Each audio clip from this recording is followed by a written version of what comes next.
Good morning and welcome to today's New York City Council vote for the Committee on Health. At this time, we ask that you silence all electronic devices, and at no time is anyone to approach the dais. If you would like to sign up for in-person testimony or have any other questions throughout the hearing, please see one of the Sergeant at Arms. Chair Schulman, we are ready to begin. Good morning, everyone. I am Councilmember Lynn Schulman, Chair of the New York City Council's Committee on Health. Thank all of you for joining us for today's vote on a proposed pre-considered resolution sponsored by me, calling on the New York State Legislature to pass and the Governor to sign Assembly Bill 2705 and Senate Bill 4801 relating to the amount of state aid reimbursement for public health services by a municipality in the City of New York when the municipality is providing some or all of certain identified core public health services, otherwise known as Article 6 public health funding. The resolution we are voting on today calls for the immediate restoration of state public health law, Article 6, public health funding for New York City.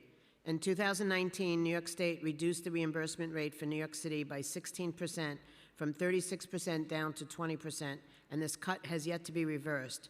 The loss of funding resulting from the reduced reimbursement rate has led directly to a loss of funding for essential, on-the-ground community health programs, including family and reproductive health care, communicable disease control, chronic disease prevention, community health assessments, and emergency preparedness.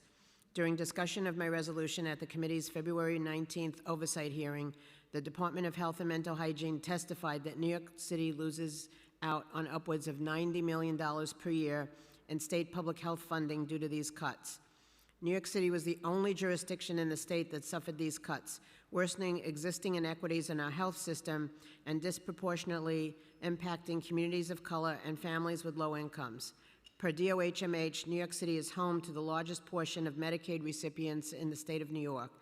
These cuts disproportionately hurt our most vulnerable communities, but the solution is here, right in front of us. Assembly Bill 2705, introduced by Assemblymember Jessica Gonzalez-Rojas, and Senate Bill 4801 by Senator Gustavo Rivera would restore the reimbursement rate to no less than 36%, ensuring the full restoration of these programs and helping DOHMH and our city partners to build a healthier New York City.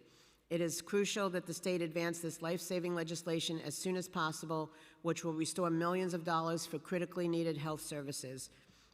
These cuts impact those who are the most vulnerable in need of health care and are totally unnecessary. Given the current uncertainty of our federal public health funding, the issue of state Article 6 funding is of the utmost importance. The legislature and the governor must act now to ensure that New York City residents receive equal access to the care they need.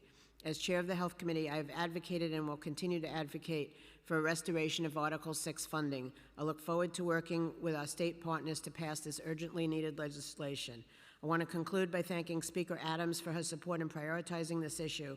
I also want to thank the committee staff for their work, committee counsels Chris Pepe and Sarah Sucha, policy analyst Joshua Newman, and the finance staff Danielle Heifetz and Florentine Cabor, as well as my team, Jonathan Boucher, Kevin McAleer, and Abigail Zucker. I now turn it over to the clerk to call the roll.